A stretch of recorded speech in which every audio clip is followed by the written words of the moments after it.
Hello student, आपका हमारे इस क्लास 12 की केमिस्ट्री क्लास में बहुत बहुत स्वागत है। उम्मीद करते हैं आप लोग बहुत अच्छे होंगे और अपनी यूपी बोर्ड एग्जाम्स की तैयारी में लगे होंगे। तो चलिए बच्चों, हमारा जो चैप्टर चल रहा है विद्युत रसायन इलेक्ट्रोकेमिस्ट्री में आज हम जो है एक ऐसे टॉपिक को लेके आए हैं जो काफी ज्यादा इंपॉर्टेंट है और आपके बोर्ड एग्जाम में खूब पूछा गया है। आज का हमारा जो महत्वपूर्ण टॉपिक है वो है डेनियल सेल। डेनियल सेल के नाम से बहुत पूछा जाता है कि डेनियल सेल क्या होते हैं, इसकी क्रियाविधि बताइए, इस सचित्र वर्णन कीजिए, जैसे तैसे करके पूछा जाता है और ये अक्सर पूछा जाता है। यानी इस चैप्टर का अगर देखा जाए तो काफी ज्यादा इंपॉर्टेंट टॉपिक बनता है और ये थोड़ा लॉन्ग में भी पूछा जाता है। तो चलिए इस क्वेश्चन को हम अच्छे से एक्सप्लेन करते हैं और समझते हैं और एक ही बार में तैयार कर लेते हैं। आप लोग वीडियो के अंत तक बने रहिएगा, देखना अभी आपका तैयार हो जाएगा। इससे पहले के लेक्चर्स अगर आप लोगों ने नहीं देखा है तो नीचे डिस्क्रिप्शन में प्लेलिस्ट मिल जाएगा, आराम से वहां जा करके आप सभी वीडियोस को देख करके आप अपने यूपी बोर्ड एग्जाम्स की अच्छी तैयारी कर सकते हैं। तो चलिए बच्चों, शुरू करते हैं आज की क्लास और देखते हैं ये डेनियल सेल क्या होते हैं, इसकी क्रियाविधि क्या होती है और इसका डायग्राम किस तरीके से बनाया जाता है। देखो बच्चों, अगर हम बात करें डेनियल सेल के संरचना की और इसकी क्या है, किस प्रकार सिस्टम होता है, तो इसमें अगर देखा जाए तो डेनियल सेल, पहली बात तो ये जान लो, जो डेनियल सेल होता है रासायनिक सेल इसी को बोला जाता है। रासायनिक सेल का उदाहरण जो है डेनियल सेल है। और दूसरी बात, डेनियल सेल जो है ये बोल्टीय सेल का भी उदाहरण है। मतलब अब बोल्टीय सेल रासायनिक सेल एक ही है, ऐसा नहीं कि ये अलग अलग है। डेनियल सेल जो है बोल्टीय सेल का प्रमुख उदाहरण है, यानी बोल्टीय सेल का ही उदाहरण है, या इसी को रासायनिक सेल भी कहा जाता है। समझ में आ गया नहीं? तो एक बात ध्यान रख लीजिएगा, पूछा जाता है एग्जाम में कि डेनियल सेल किसका उदाहरण है, ठीक है, या रासायनिक सेल का उदाहरण कौन है।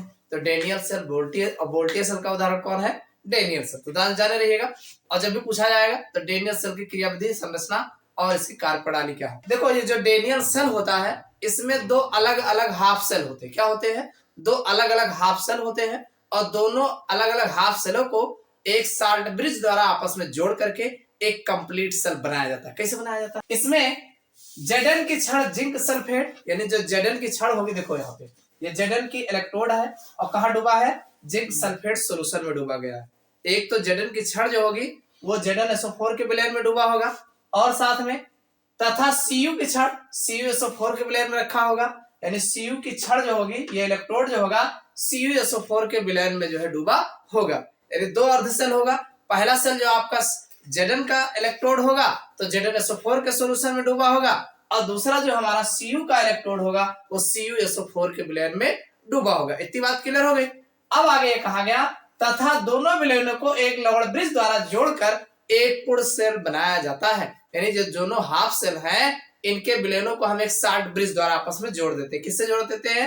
एक लवण ब्रिज द्वारा जो है आपस में जोड़ करके एक कंप्लीट डेनियल सेल का निर्माण किया जाता है। इतना क्लियर हो गया? बस यही हमने बनाया है, कुछ नहीं है कि इधर ये Zn का इलेक्ट्रोड है, ZnSO4 के विलयन में डूबा है और दूसरे वाले में Cu का इलेक्ट्रोड है, CuSO4 के विलयन में डूबा है और दोनों विलयनों को एक साल्ट ब्रिज, लवण ब्रिज द्वारा आपस में जोड़ करके जो है एक कंप्लीट सेल का निर्माण किया गया है। समझ में आ गया इतना? अब बात आती है काम कैसे करता है। तो डेनियल सेल की क्रियाविधि, तो डेनियल सेल की क्रियाविधि में क्या बताया गया है कि इस सेल में एक यू आकार की नली जिसमें KCl अथवा K2SO4 का संतृप्त विलयन भरा होता है। यानी ये जो सेल होता है हमारा, इसमें देखो एक यू आकार की नली दिख रही ना, तो एक यू आकार की नली होती है जिसे साल्ट ब्रिज बोलते हो और इस साल्ट ब्रिज में या तो KCl भरा रहेगा, या तो KNO3 हो सकता है, या तो K2SO4 हो सकता है। कुल मिला के इसी तरीके का संतृप्त विलयन जो भी साल्ट हमारा होता है, इसका सैचुरेटेड सॉल्यूशन मतलब संतृप्त विलयन जो है इसमें भर करके दोनों सेलों को आपस में जोड़ दिया जाता है। तो वही कहा गया है, इस सेल में एक यू आकार की नली जिसमें KCl अथवा K2SO4 का संतृप्त विलयन भरा होता है जो लवण ब्रिज का कार्य करता है। किसका कार्य करता है?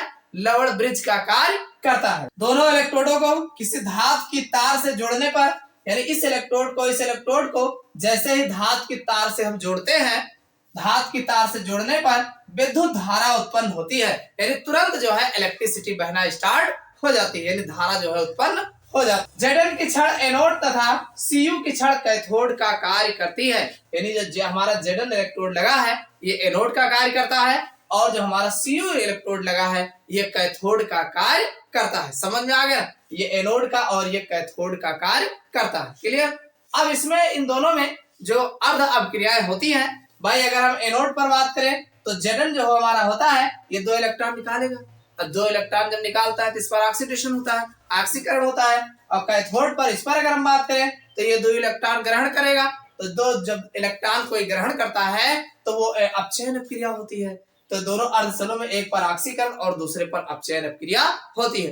अब इसको अगर हम कंप्लीट सेल की बात करें तो पूर्ण डेनियल सेल को निम्न प्रकार से प्रकट करते हैं। यानी जो डेनियल सेल होता है इसको कुछ इस तरीके से लिखा जाता है। कैसे लिख रहे हैं भाई, Zn है तो ZnSO4 में डूबा है तो ZnSO4 एक आप लिख लगा के और ब्रैकेट में EAQ कर देंगे, मतलब एक्वा सोल्यूशन है, जलीय विलयन है। और फिर डबल आप लिख लगाया जाता है इस तरीके से। ये आधे सेल का इधर लिखा गया इस तरीके से, अब आधे सेल इधर लिखा गया तो ये हमारा CuSO4AQ हो गया Cu, यानी Cu जो है CuSO4 में डूबा है। इसी तरीके से एक कंप्लीट सेल को जो है डेनियल सेल को इस तरीके से लिखा जाता है। समझ में आया?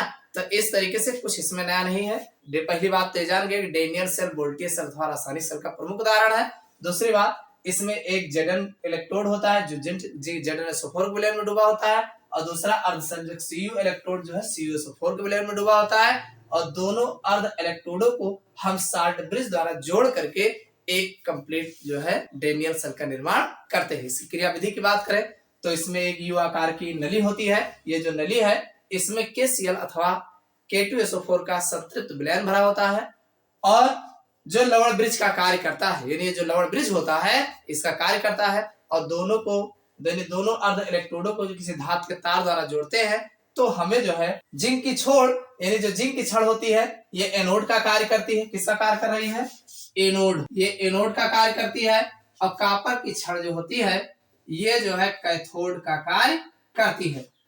समझ में आ गया नहीं? ये एनोड का कार्य करता है, ये कैथोड का कार्य करता है, और इस तरीके से धारा प्रवाहित होती है। और ये दोनों अर्धसेलों पर इस तरीके से क्रिया होती है और कंप्लीट डेनियल सेल को इस तरीके से रिप्रेजेंट किया जाता है। समझ में आया? तो ये है आपकी डेनियल सेल होती क्या है, इसकी संरचना क्या होती है और ये किस तरीके से काम करता है। उम्मीद करता हूं आपको अच्छे समझ में आ गया होगा। तो ये वीडियो आपको कैसा लगा कमेंट करके जरूर बताइएगा। वीडियो को लाइक नहीं किया हो लाइक कर दीजिएगा। फिर मिलते हैं अगले क्लास में किसी अगले टॉपिक को लेकर के।